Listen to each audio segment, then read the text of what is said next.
Here's something I don't hear said out loud very often, but I kind of think it needs to be. Life is not here to make us happy. And that sounds kind of harsh until you realize how much pressure we put on ourselves because of the idea that it is. We spend a lot of time assuming life is supposed to do just that, make us happy. Like that's the goal. Like if we're uncomfortable, frustrated, restless, or stretched, then something must be wrong. And I don't think that's always true. I think life is here to challenge us, and that changes how we interpret everything that feels hard. Hey, everybody, welcome back to the channel. I'm Rachel. And just a heads up, you are not going to see Reggie playing in the background today because it is way too freaking cold for him out here. We already had some outside time, and I am pretty strict about limiting it when it's this cold for fur babies. He's currently at the door staring at me like I have personally betrayed him, and he might bark at me in a minute, but he's not coming outside again. Now, I don't think this idea about challenges is pessimistic at all. I actually think it's kind of stabilizing, because the minute we stop expecting life to be easy, we stop treating every hard moment like some personal assault or failure. Difficulty doesn't automatically mean something's wrong. A lot of the time, it just means that we're alive and engaged. Humans are fundamentally built to handle challenges. That is not some motivational pitch. That's just how we're wired. When we face obstacles, things start happening internally. We grow, we adapt, our thinking sharpens, we build resilience, and we start to feel a sense of purpose because we're responding to something real instead of just drifting. But at the same time, and this matters, our brains also love comfort, routine, predictability, familiar patterns. That is not a weakness. That's how we reduce anxiety and conserve our energy. Comfort has a role. Stability has a role. The real issue isn't comfort, though. The issue is when comfort becomes the primary goal, because challenge is what activates our potential. It's what expands our capabilities. It's what forces us to grow into people who can handle more than we used to. Discomfort, when it's handled well, turns into strength, and over time, it turns into wisdom. That is how self-improvement actually works. Not through constant positivity, but through responding to friction instead of spending all our energy trying to avoid it. Think about it, the moments that shape us the most aren't the easy ones. They're the ones that push us out of our comfort zones. The ones that force us to find inner strength we didn't know we had. The ones that require some grit, adaptation, and figuring out things as we go. That is how people become more capable. And just to pause here for a sec, if any of this is landing a little close to home, it's probably because a lot of people are struggling with this right now. That restless dissatisfaction people feel, that sense that something isn't quite right, that is not always a problem. Sometimes it's a motivation. Sometimes it's information. Sometimes it's a signal that growth is asking for your attention.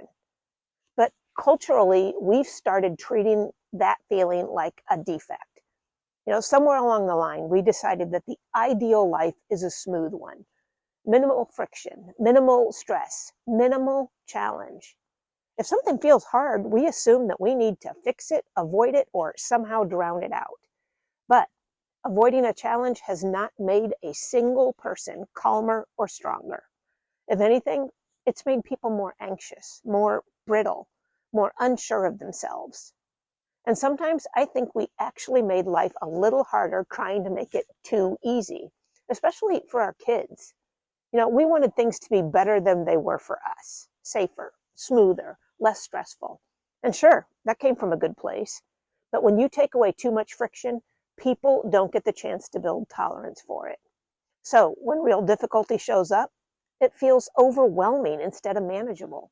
Not because somebody's weak, but because they haven't had much practice dealing with resistance. Because when you remove resistance from everything, you never develop the muscles you need to deal with it when it inevitably shows up. And it always shows up. That's why balance matters so much. Yes, we absolutely need rest. We need routine and stability. Comfort helps us recover so we can re-engage with life.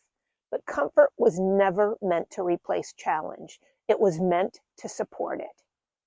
There's a big difference between resting so you can grow and designing a life where nothing ever asks anything of you. One restores you. The other one weakens you slowly. The Stoics figured this out a long time ago, long before we had modern language for it. Seneca put it plainly when he said, "A gem cannot be polished without friction, nor a man perfected without trials." And if that phrasing doesn't land for you, he said another version of the same truth. Difficulties strengthen the mind as labor does the body. Pick whichever one works for you. Either way, the point is simple. Nothing meaningful gets stronger without resistance. That doesn't mean life is trying to punish us, and it doesn't mean we should go looking for hardship. It just means struggle isn't a sign that something's going wrong. It's usually how growth actually shows up. We tend to think the world is built to break us, that it's designed to wear us down or beat us. I don't think that's quite right. Now, I do think the world is demanding, sometimes unfair, frequently exhausting, but it's not designed to destroy us. It's designed, whether we like it or not, to shape us. That's why a line from Ernest Hemingway in A Farewell to Arms still holds up so well. The world breaks everyone, and afterward, many are strong at the broken places. That line gets misunderstood sometimes. It's not saying suffering is good. It's saying suffering is universal. Everybody gets tested. Everybody gets wounded in some way. What matters is what happens next, because hardship doesn't just leave damage. It can actually forge resilience. People usually become stronger precisely at the places they were challenged, tougher, wiser, more grounded. And interestingly, it's not the people who bend that fall apart. It's the ones who refuse to bend at all.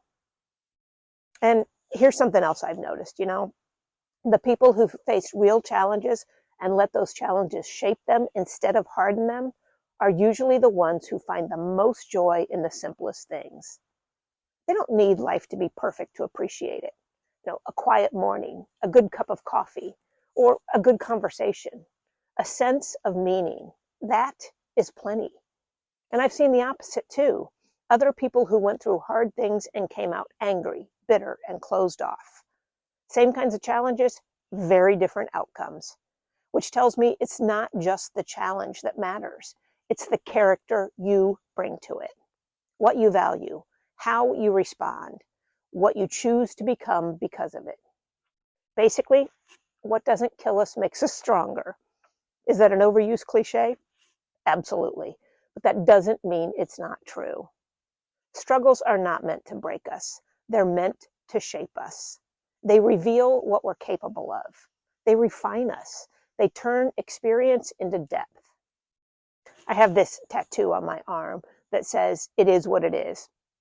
And honestly, I should probably add underneath it, "But it becomes what I make it." Because challenges happen. That part is not optional.